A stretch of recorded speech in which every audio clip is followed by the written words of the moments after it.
Concept physics class के इस नई वीडियो में आपका स्वागत है। बैक वाली वीडियो में हम ईएमएफ स्मॉल आर तथा भी के बीच क्या किए थे, संबंध स्थापित किए थे। ईएमएफ को बोलते हैं विद्युत वाहक बल, छोटा आर जो है इसको बोलते हैं इंटरनल रेजिस्टेंस और भी को बोलते हैं टर्मिनल विभवांतर। तो वहां संबंध से मेरे पास एक फार्मूला निकला था और वो फार्मूला क्या था, E बराबर V प्लस आई आर। ई को हम क्या बोलते हैं, विद्युत वाहक बल, भी क्या होती है टर्मिनल वोल्टेज और आई आर जो होता है सेल के अंदर का विभव होता है। और सबका हम डिफिनेशन भी जाने थे बैक वाली वीडियो में कि ई किसे कहते हैं, भी किसे कहते हैं और आपका इंटरनल रेजिस्टेंस किसे कहते हैं। तो इस सूत्र का यूज होने वाला है आज की वीडियो में। और आज का हमारा वीडियो है सेलों का संयोजन, जिसको हम बोलते हैं कॉम्बिनेशन ऑफ सेल्स। इसके बैक वाली वीडियो में हम लोग पढ़े हैं प्रतिरोधों का संयोजन, इसके बैक वाले वीडियो में हम पढ़े हैं संधारित्रों का संयोजन। उसी तरह सेलों का संयोजन भी होता है, लेकिन वहां प्रतिरोधों का संयोजन जब अध्ययन कर रहे थे, धारिता के संयोजन, संधारित्रों के संयोजन का अध्ययन कर रहे थे, तो वहां दो प्रकार से पढ़े थे, एक श्रेणी और एक समानांतर। लेकिन यहाँ सेलों का जो संयोजन किया जाता है वो तीन प्रकार से की जाती है। एक को बोलते हैं श्रेणी, दूसरे को बोलते हैं समानांतर और तीसरे को बोलते हैं मिश्रित। मिश्रित का अर्थ होता है कि श्रेणी और समानांतर दोनों शामिल रहेंगे। आई होप आपको समझ में आ गई। तो मेरा क्वेश्चन क्या है, सबसे पहले हम सेल का संयोजन को समझने से पहले सबसे पहले हम जानेंगे कि सेल का संयोजन होता क्या है। तो देखिए, सेल का संयोजन का एक सिंपल सी डिफिनेशन है कि जब दो या दो से अधिक सेलों को लेकर, ध्यान समझेंगे, दो या दो से अधिक सेलों को लेकर इस प्रकार जोड़ा जाता है कि उससे प्रबल धारा प्राप्त हो। प्रबल मतलब अधिकतम धारा को प्राप्त किया जाता है, तो उसे हम क्या बोलेंगे, सेलों का संयोजन। ये तीन प्रकार से की जाती है। तो सबसे पहले हम सेलों का एक छोटी सी डिफिनेशन है, इसको लिख लेते हैं और ये पूरे वीडियो में बने रहिएगा। आपकी एक भी ऐसी लाइन नहीं होगी जो आपको समझ में नहीं आएगा। अगर आपको वीडियो समझ में आती है तो वीडियो समझने के बाद भी लाइक कीजिएगा, अन्यथा लाइक नहीं कीजिएगा। अगर वीडियो समझ में आएगी तभी लाइक कीजिएगा। अब देखिए, सीधे मैं आपको दिमाग में डालने जा रहा हूं। सबसे पहले हम सेलों का संयोजन का एक छोटी सी डिफिनेशन है, उसको हम लिख लेते हैं। यहां से लिखते हैं, सेलों का संयोजन का डिफिनेशन कहता है,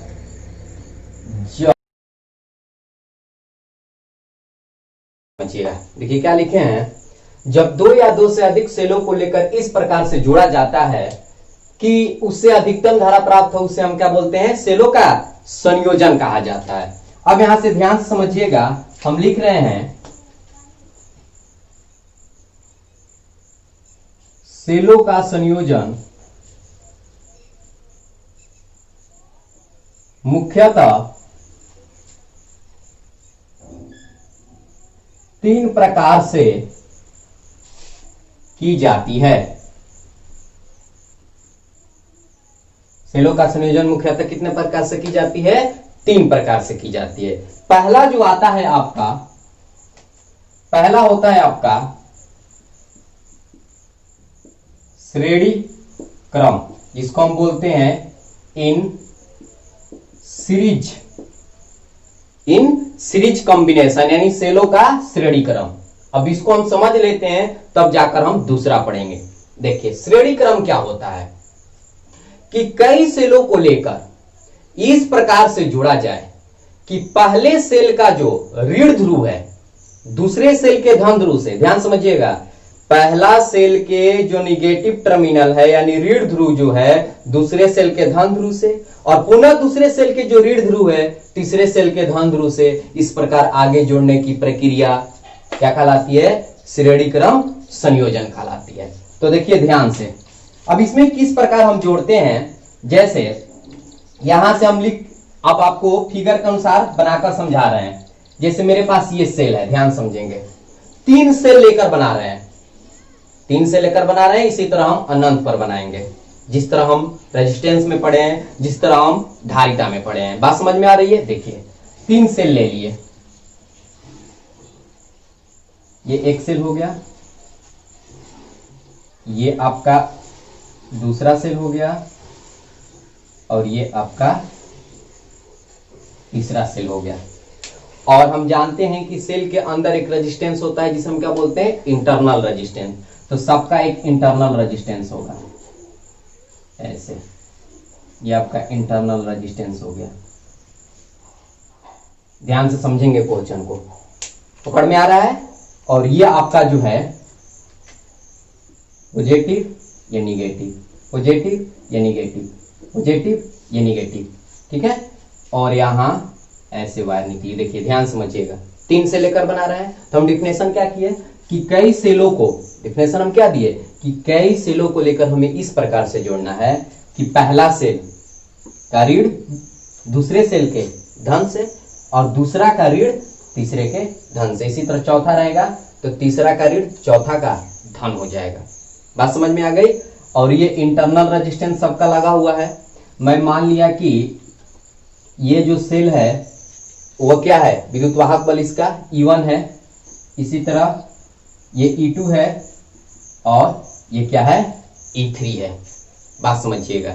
और इसका इंटरनल रेजिस्टेंस R1 R2 और इसको हम क्या मान लिए, R3 मान लिए। अब यहां पकड़ना है जिस प्रकार हम प्रतिरोध में, जिस प्रकार हम धारिता का संयोजन किए थे, संधारित्र का संयोजन किए थे, तो वहां पकड़े थे एक बात कि हमें देखना होता है कि दिशा बदल रही है कि नहीं।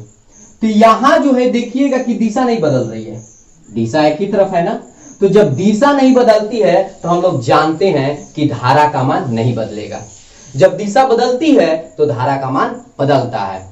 दूसरा बात है कि अगर पॉइंट अलग अलग हो, यानी पॉइंट बदलता है, तो वहां हमें विभव की मान क्या होती है, बदलती है। लेकिन पॉइंट जब एक ही रहता है तो विभव का मान नहीं बदलता है। तो यहां हम देख रहे हैं कि ये जो आपका पहला सेल है इसका पॉइंट अलग होगा ए, और ये मैं मान लिया कि बी। ए और कहां है, बी के बीच है। ये ए और बी के बीच हो गया। और ये जो सेल है बी और सी के बीच जुड़ा हुआ है। और ये जो सेल है सी और डी के बीच जुड़ा हुआ है। तो यहां जो है विभव क्या होगी, बदलेगी। बात समझ रहे हैं। यहां से यहां तक इसका विभवांतर निकालिएगा तो कुछ और आएगा, यहां कुछ और आएगा, यहां कुछ और आएगा। तो इसी को हम क्या बोलते हैं, श्रेणी क्रम। अब यहां से करंट फ्लो हो रही है आई, यहां भी आपका आई हो गया, इधर से निकल रहा है आई। अब यहां एक और बात सोचनी है, एक क्वेश्चन जा रहा होगा कि धारा तो होती है जो पॉजिटिव से निगेटिव की ओर फ्लो हो रहा है, लेकिन आप ऐसे क्यों आप फ्लो करा रहे हैं। बात समझिएगा, क्या मैं धारा को ऐसे नहीं ले जा सकता। तो देखिए ये सेल के अंदर की कहानी है। हम लोग थ्योरी में पढ़े हैं कि सेल के अंदर धारा का प्रवाह निगेटिव टर्मिनल से पॉजिटिव टर्मिनल की ओर होता है। जैसे ही हम बाहर एक रेजिस्टेंस लगाते हैं जिसको कैपिटल आर द्वारा सूचित किया जाता है, जिसको हम बाह्य परिपथ कहते हैं, यानी धारा को जब फ्लो कराई जाती है, तो यहां जैसे ही हम एक बाह्य रेजिस्टेंस लगाए, ध्यान समझिएगा, ये आपकी कुंजी हो गई और यहां से जोड़ दिए, ठीक है, ये कैपिटल आर, तो धारा ऐसे आ रही है। अब यहां देखिएगा तो आपकी किधर से किधर हो जाएगी, पॉजिटिव से निगेटिव की ओर। ध्यान समझिएगा, अंदर देखिए निगेटिव से पॉजिटिव, जैसे ही बाहर आया तो हम लोग पढ़े हैं ना, बाहर कैसे होता है, पॉजिटिव से कहां जाता है, निगेटिव की ओर। तो यहां से मिलाइए, ध्यान से देखिएगा, इधर जा रही है, पॉजिटिव से गई निगेटिव की ओर, अंदर निगेटिव से पॉजिटिव की ओर। आई होप आपको समझ में आ गया होगा। तीर का निशान आप ऐसे मत दिखा दीजिएगा, अन्यथा ये क्या हो जाएगी, गलत हो जाएगी। ये E1 हो गया, E2 हो गया, E3 हो गया। अब इसे मुझे क्या करना है, प्रूव करना है। इतनी बातें तो आपको समझ में आ गई कि इसमें धारा का मान नहीं बदलेगा, विभव का मान क्या होगा, बदलेगा। यानी विभवांतर दोनों पॉइंटों के बीच इसका अलग आएगी, इसका अलग आएगी, इसका अलग आएगी। तो सबसे पहले हम श्रेणी क्रम का डिफिनेशन लिख लेते हैं, इसके बाद प्रूव करते हैं। तो देखिए श्रेणी क्रम का डिफिनेशन है,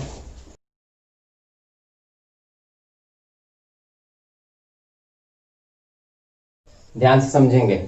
क्या लिखें डिफिनेशन, कि जब कई सेलों को लेकर हम 3 सेल लेकर बनाए हैं, इस प्रकार से जोड़ा जाए कि पहले सेल के ऋण ध्रुव को दूसरे सेल के धन ध्रुव से, डायग्राम में देख रहे हैं आप, तथा दूसरे सेल के ऋण ध्रुव को तीसरे सेल के धन ध्रुव से इस प्रकार आगे जोड़ने की प्रक्रिया सेलों का श्रेणी क्रम संयोजन कहलाता है। कोई दिक्कत? तो इतनी बातें जो हैं आप स्क्रीनशॉट कर लीजिए। इसके बाद हम इसके फार्मूला को क्या कर रहे हैं, प्रूव कर रहे हैं। अब यहां से देखिए, अब इसके हम फार्मूला प्रूव कर रहे हैं, समझेंगे। देखिए क्या लिख रहे हैं। अब यहां से प्रूव करने के लिए हम क्या करेंगे, देखिए एक बार प्रथम सेल के लिए हमें निकालना होगा, और एक बात और यहां ध्यान समझिएगा, जिसका मान इसमें बदल रहा है उसी का मान निकालेंगे। किसका मान बदल रहा है? विभव, विभव बदल रहा है। तो हम सबसे पहले इसको निकालने के लिए हम रिलेशन से जाएंगे। तो हम लिखेंगे वी नो डैट, बैक वाली वीडियो में हम लोग क्या किए हैं, पढ़े हुए हैं। हम जानते हैं कि हमारे पास एक फॉर्मूला होती है पी नो डैट। अगर वो आप वीडियो नहीं देखे हैं तो सबसे पहले उस वीडियो को देखिए, जहां हम ईएमएफ तथा स्मॉल आर तथा भी के बीच रिलेशन दिखाए थे, और वहां से देख लीजिए वीडियो। नहीं तो मैं डिस्क्रिप्शन बॉक्स में हम उसका लिंक डाल दिए, वहां से भी देख सकते हैं। सबसे पहले वो देखिएगा, तभी आपको ये समझ में आएगी। तो यहां से लिखते हैं we know that. We know that हम जानते हैं कि विद्युतवाहक बल जो होता है वो V प्लस IR होता है। सबका अर्थ हम जानते हैं कि इसको हम बोलते हैं विद्युतवाहक बल, इसको बोलते हैं टर्मिनल विभवांतर। ये सेल के अंदर की कहानी है। और यहाँ यह भी निष्कर्ष निकाला गया था कि जब E बराबर V प्लस IR होता है तो उस केस में हम कहते हैं कि जो विद्युतवाहक बल है वो टर्मिनल विभवांतर से अधिक होता है। कब? जब धारा प्रवाहित की जाती है तब। ये धारा प्रवाहित जब हो रहा है तब की कहानी है। तो E बराबर V प्लस IR। अगर हम यहां से V का मान निकालें तो क्या हो जाएगा? V का सूत्र हो जाएगा E माइनस IR। ध्यान से समझेंगे, इसी फॉर्मूला पर हमें बनाना है। V बराबर E माइनस IR। तब यहां से लिख रहे हैं प्रथम सेल के लिए। अब यहां से लिखेंगे, ध्यान से समझेंगे, प्रथम सेल के लिए। तो प्रथम सेल किस और किस पॉइंट के बीच है? A और B। तो यहां विभव है तो इसको लिखेंगे VAB। इसका समझ रहे हैं, A और B के बीच का विभवांतर VAB। अब बराबर हो जाएगा इनके बीच E1। तो यहां लिखेंगे E1। ये राइट का था, दूसरा के लिए चलेंगे तो E2, तीसरा के लिए चलेंगे तो E3। समझ रहे हैं? E1। अब माइनस, धारा तो नहीं बदल रहा है, I, और इसका इंटरनल रेजिस्टेंस कितना है? R1। और VAB को लिख सकते हैं, VAB मतलब विभव में अंतर। तो कैसे निकालेंगे? A में से B को क्या कर देंगे? घटा देंगे। तो यहां हम लिखेंगे, इसका हो जाएगा VA माइनस VB बराबर E1 minus IR1। Equation number first. कोई दिक्कत? प्रथम सेल के लिए चल दिए। अब चलेंगे दूसरे सेल के लिए। अब यहां लिखेंगे दूसरे सेल के लिए। तो जब हम दूसरे सेल के लिए निकालेंगे तो किसके और किसके बीच है? B और C के बीच। तो कुछ नहीं सोचना है। अब यहां क्या लिखेंगे? VBC। बात समझ रहे हैं? अब बराबर यहां कर देंगे E2, अब माइनस यहां कर देंगे IR2। E2 है और इसका इंटरनल रेजिस्टेंस क्या है? R2 है। अगर VBC का मान निकाले तो क्या लिखेंगे? VB minus VC। इसी प्रकार बराबर E2 minus IR2। Equation number क्या हो जाएगा? ये सेकंड। बात समझ रहे हैं? अब हम चलेंगे तीसरे सेल के लिए। तब यहां से लिखते हैं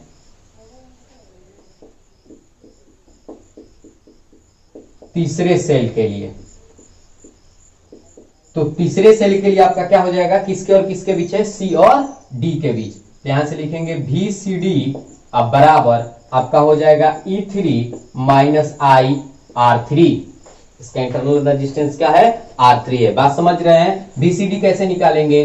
तो VC माइनस VD बराबर E3 minus IR3। Equation number यहां क्या कर देंगे? थर्ड कर देंगे। यहां तो कोई प्रॉब्लम नहीं होनी चाहिए।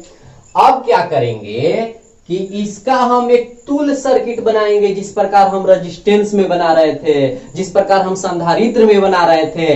तुल्य रेजिस्टेंस यानी तुल्य परिपथ का अर्थ क्या होता है कि इसमें 3 से लगे हैं E1, E2, E3। तो अब तीनों को मिलाकर क्या करना होगा?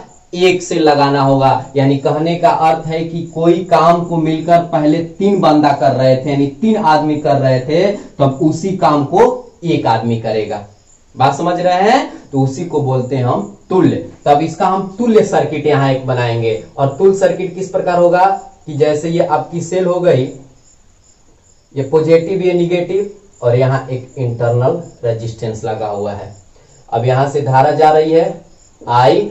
अब इस तीनों के मिलाकर E1 E2 E3 ना लिखकर अब यहां क्या लिखेंगे, ये E तुल्य है और ये R1 R2 सबको मिलाकर ये क्या बन गया, R तुल्य बन गया। बात समझिएगा। इसी को हम बोलते हैं तुल्य परिपथ। इसको हम क्या बोलेंगे,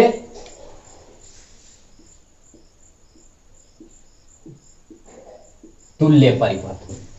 तो अब यहां से लिखते हैं तुल्य परिपथ में, ध्यान से समझिएगा।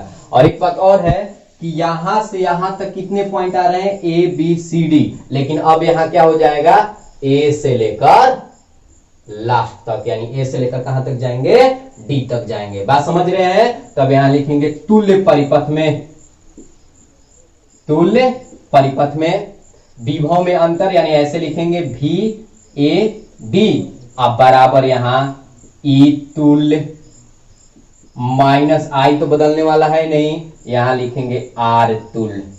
बात समझ रहे हैं? ई तुल्य माइनस आर तुल्य। और VAD कैसे निकालेंगे, तो लिखेंगे VA माइनस VD बराबर ई तुल्य माइनस आई आर तुल्य। बात समझ रहे हैं? इसको इक्वेशन नंबर हम क्या मान लिए, 4 मान लिए। इसको इक्वेशन नंबर हम क्या मान लिए, 4 मान लिए। अब क्या लिखेंगे, इसके बाद हम यहां से चलते हैं। अब इतनी जो बातें हैं आप स्क्रीनशॉट कर लीजिए, इसके बाद हम आगे बढ़ते हैं। ध्यान समझिएगा। अब यहां से देखिए, स्क्रीनशॉट कर लीजिए, इसके बाद हम आगे बढ़ेंगे। अब देखिए, अब यहां से लिखते हैं समीकरण 1 प्लस 2 प्लस 3 करने पर, यानी समीकरण 1 2 तथा 3 को क्या करने पर, जोड़ने पर। तो कैसे जोड़ेंगे, लेफ्ट को लेफ्ट में, राइट को राइट में। तो आपकी लेफ्ट क्या थी समीकरण 1 में, तो समीकरण 1 में लेफ्ट थी आपका VA माइनस VB। समीकरण 2 में था VB माइनस VC। बात समझ रहे हैं? समीकरण 3 में था VC माइनस VD। और समीकरण 1 का राइट क्या था आपका, तो राइट था E1 माइनस आई R1 प्लस इसका कितना था, तो E2 बढ़ते जाएंगे माइनस IR2, और तीसरा के क्या था E3 IR3।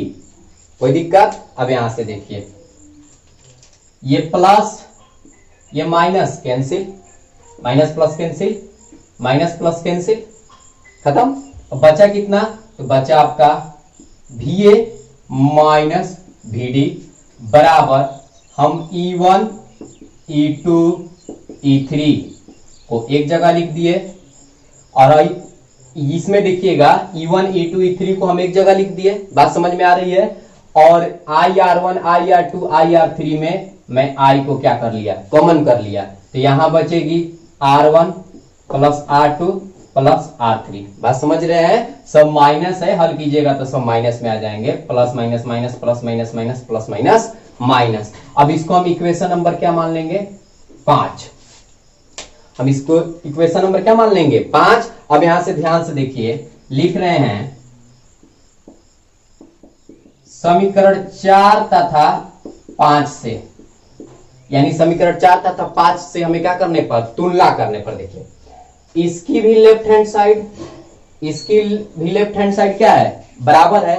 तो जब तुलना कीजिएगा तो ये जो E तुल्य है वो किसके बराबर होगा, बात समझिएगा, E1 plus E2 plus E3 के।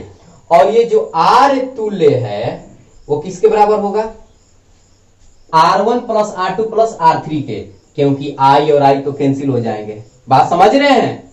तो हम लिखेंगे समीकरण 4 तथा 5 से मुझे यही निष्कर्ष निकला कि यहां जो E तुल्य है उसका मान होगा E1 plus E2 plus E3, और यहां जो आपका R तुल्य है उसका मान होगा R1 plus R2 plus R3। इसका कहने का अर्थ यह हुआ कि R तुल्य का मान जितना इंटरनल रेजिस्टेंस है उसको जोड़ दिया जाता है, और E तुल्य यानी E के मान को निकालने के लिए जितना आपका विद्युत वाहक बल है, सेल है, E1 plus E2 plus E3 सबको क्या कर देंगे, जोड़ देंगे। कोई दिक्कत? अगर मान लेते हैं यहां से क्वेश्चन उठेगा कि अनंत सेल रहेगा तब कितना होगा, अनंत सेल के लिए, इसके लिए अनंत सेल के लिए। तो जब अनंत सेल के लिए E तुल्य का मान निकालेंगे तो कुछ नहीं करना है, E1 plus E2 plus E3 plus dot dot dot plus क्या हो जाएगी, En हो जाएगी। बात समझ रहे हैं? इसी तरह अगर हम R तुल्य निकालेंगे तो ये R1 plus R2 plus R3 plus dot dot dot plus Rn हो जाएगा। कोई दिक्कत? तो ये आपकी फॉर्मूला हो गई, यानी श्रेणी क्रम में E तुल्य E1 plus E2 plus E3 के बराबर होता है, सबको जोड़ देंगे, R तुल्य R1 plus R2 plus R3 के बराबर होता है। अब यहां से एक क्वेश्चन उठेगा, ध्यान समझिएगा, यहां से आपकी एक क्वेश्चन उठेगी कि जो हम सर्किट बनाए थे जिसके वाह परिपथ में एक आपकी एक्सटर्नल रेजिस्टेंस लगी हुई थी जिसको हम बोलते हैं कैपिटल R, ध्यान समझिएगा। अब वो कितना धारा सर्किट में जा रही है, यानी अगर मुझे I का मान निकालना होगा तो कैसे निकालेंगे, बट सभी सेल का जो विद्युतवाहक बल है वो बराबर होना चाहिए और इंटरनल रेजिस्टेंस भी क्या है, बराबर है। मैं उसको मानकर बना रहा हूं। यहां बात समझिएगा कि सभी सेल का विद्युतवाहक बल E है और इंटरनल रेजिस्टेंस R है, तो उसमें प्रवाहित होने वाली धारा कितनी होगी। अब यहां से ध्यान से देखेंगे तो हम चलेंगे ओम के नियम से, ओम के नियम से। सूत्र क्या होता है, V बराबर IR। तो अगर हम I निकालेंगे तो V बाटा क्या हो जाएगी, R हो जाएगी। ध्यान समझिएगा, I बराबर सूत्र क्या हो जाएगी, V बाटा R। अब V का अर्थ यहां क्या होता है, सेल का नेट विद्युत वाहक बल। V का अर्थ क्या होता है, का नेट विद्युत वाहक बल, और R का अर्थ होता है सेल का नेट प्रतिरोध। इसका कहने का अर्थ यह हुआ कि इंटरनल रेजिस्टेंस तथा जो ये बाह्य परिपथ का प्रतिरोध है उसके योगफल के बराबर को हम सेल का क्या बोलेंगे, नेट प्रतिरोध। तो अब यहां से प्रश्न उठा कि ये जो सेल का नेट विद्युत वाहक बल है वो कितना होगा।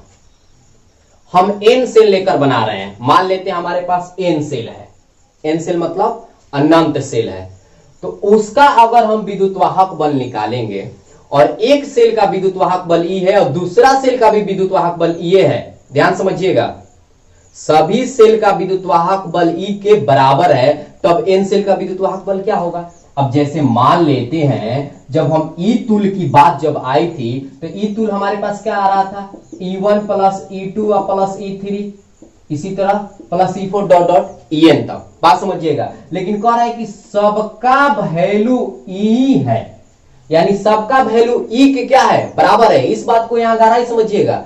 अगर हम 3 लेकर चल रहे हैं, 3 सेल लेकर चल रहे हैं और तीनों सेल का वैल्यू अगर E है तो बताइए अगर हम E तुल्य निकालेंगे तो कितना होगा। तो क्या हम इसको बाबू ऐसे नहीं लिख सकते, 3E होगा, यानी एक सेल का जितना मान है उसमें 3 से क्या कर देंगे, गुना कर देंगे।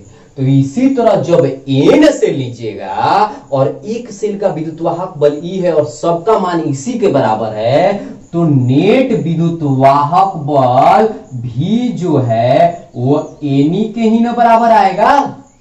N मतलब काउंट मतलब संख्या, तो जानते नहीं है कि को से लेना है, 5 लेना है कि 20 लेना है कि 50 लेना है। अगर 5 लेना होगा तो हम 5 ही लिख देंगे, 6 लेना होगा तो 6 ही लिख देंगे। तो इसी तरह अगर मुझे N लेना होगा तो हम N ही लिखेंगे ना, तो V बराबर क्या हो जाएगा, N, यानी V का मान N हो गया।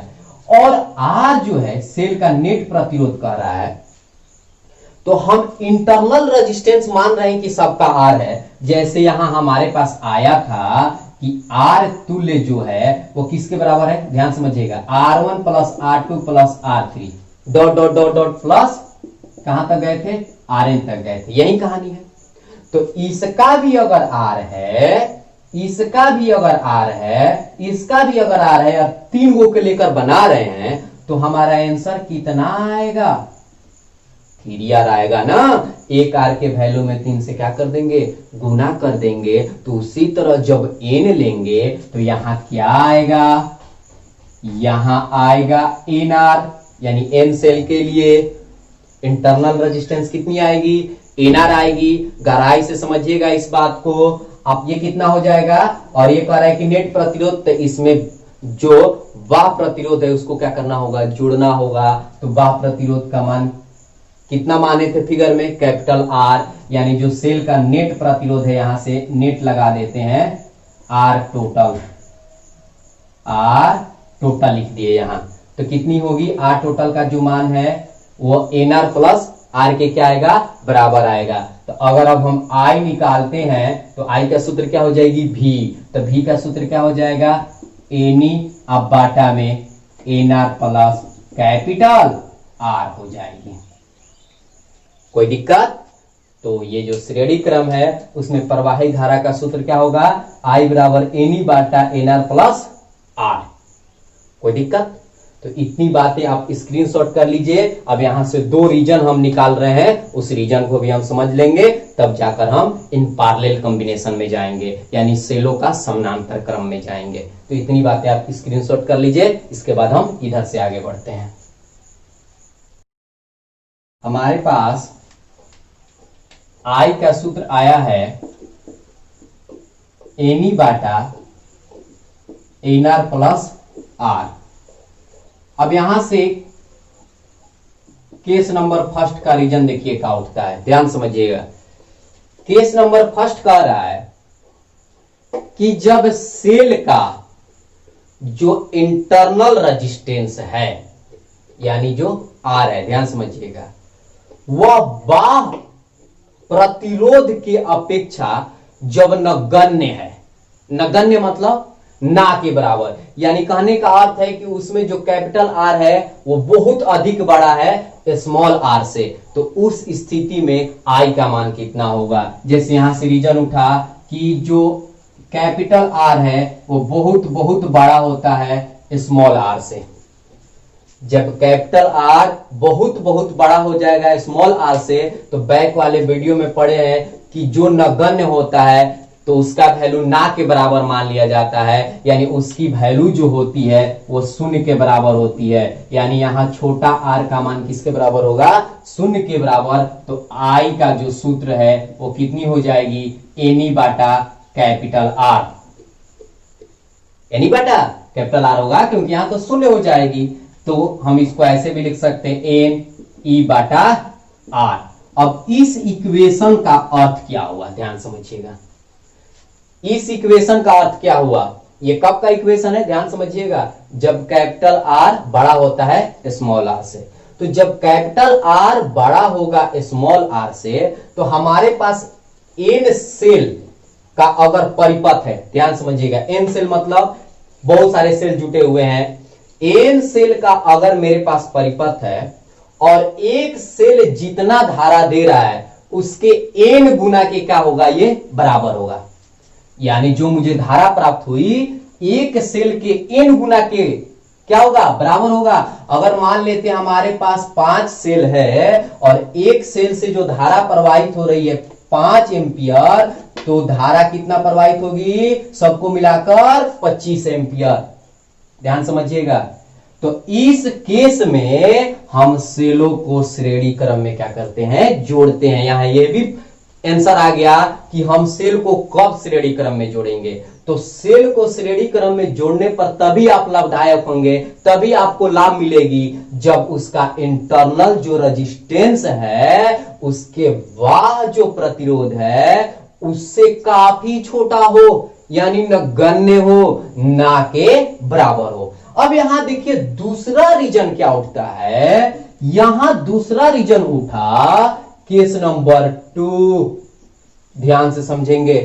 केस नंबर 2 उठा कि जब स्मॉल आर बहुत बड़ा हो जाएगा कैपिटल आर से, यानी कहने का अर्थ यह हुआ कि सेल का जो इंटरनल रेजिस्टेंस है, जिसको हम बोलते हैं आंतरिक प्रतिरोध, उसका मान जो होता है कैपिटल आर से क्या हो, बहुत अधिक हो, यानी कैपिटल आर का जो वैल्यू है इस स्मॉल आर के वैल्यू का अपेक्षा क्या हो, नगण्य हो, ना के बराबर हो। तो इस केस में हम कैपिटल आर का मान क्या लेंगे, शून्य लेंगे। इस केस में स्मॉल आर का मान लिए थे, तो जब हम कैपिटल आर के मान को शून्य लेते हैं तो हमारे पास प्रवाही धारा का मान हो जाएगा एनी बाटा एन आर, क्योंकि यहां कैपिटल आर का तो वैल्यू शून्य हो गया। अब यहां से एन क्या हो जाएगी, कट जाएगी, तो ई बाटा क्या हो गया, आर हो गया। ई बाटा क्या हो गया, आर हो गया। अब इस इक्वेशन से यह निष्कर्ष निकलता है कि मेरे पास एन सेल का परिपथ है और एक सेल जितना धारा दे रहा है उतना ही धारा सभी सेल को मिलाकर होगा। यानी एक सेल 5 एम्पियर का धारा दे रहा है, अगर उसमें 10 सेल लगे हुए, ध्यान समझिएगा, तो सबको मिलाइएगा तब भी वैल्यू मेरा 5 ही एम्पियर का आएगा। कब, जब आपकी इंटरनल रेजिस्टेंस अधिक हो जाएगी, किससे, बाह्य प्रतिरोध से। तो इस केस में कहा जाता है कि सेलों को श्रेणी क्रम में जोड़ना हमारे लिए लाभदायक नहीं होता है। तो यहां प्रश्न एक उठेगी कि सेल को हम कब श्रेणी क्रम में जोड़ते हैं, क्योंकि हमें डिफिनेशन में सेलों का संयोजन से क्या परिभाषा मिला कि हमें इस प्रकार से जोड़ना है कि मुझे अधिकतम धारा प्राप्त करनी है, मिनिमम धारा नहीं प्राप्त करनी है, अधिकतम धारा प्राप्त करनी है। तो अधिकतम धारा को प्राप्त करने के लिए यही पोजीशन हम अपनाएंगे, यही स्थिति न अपनाएंगे। कब, जब सेल का जो एक्सटर्नल रेजिस्टेंस है, जो बाह्य प्रतिरोध है, वह इंटरनल रेजिस्टेंस से काफी क्या हो, अधिक हो। तो उस केस में अगर हम सेलों को श्रेणी क्रम में जोड़ते हैं तो हम लाभदायक होंगे, अगर इस केस में जोड़ते हैं तो हमें कोई लाभ नहीं मिलेगी। बात समझ में आ गई? तो आप इतनी बातें स्क्रीनशॉट कर लीजिए, और अगर आपको वीडियो अच्छी लगी होगी तभी लाइक कीजिएगा, अन्यथा लाइक नहीं कीजिएगा। और नेक्स्ट वीडियो का अध्ययन, नेक्स्ट क्वेश्चन का अध्ययन हम लोग नेक्स्ट वाले वीडियो में पढ़ेंगे, जिसका नाम है समानांतर क्रम। इतनी बातें आप स्क्रीनशॉट कर लीजिए।